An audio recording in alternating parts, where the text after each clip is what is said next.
Hi everyone, welcome back to the channel. In today's video, let's talk about the digital revolution and how Bitcoin changed the way we think about money and the ownership. So Bitcoin isn't just any digital cash, it is built on the blockchain, which means no bank, no government and no middleman controls it. Instead of the ownerships is completely private.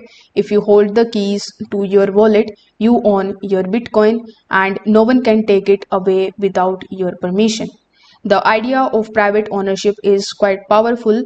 In the traditional finance, your money is stored in the banks, which can freeze your accounts or limit the access. But with Bitcoin, you become your own bank. Transactions are peer to peer, transparent, and even secure. Of course, it is not at all perfect.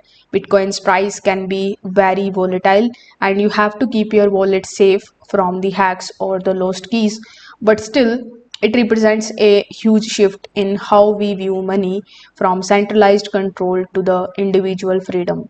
So, my final thoughts on it would be Bitcoin is more than an investment because it is a part of a digital revolution where you truly own your wealth. So, do you own Bitcoin? Let me know that in the comment section below. Thanks for watching this video, and I will see you in the next one.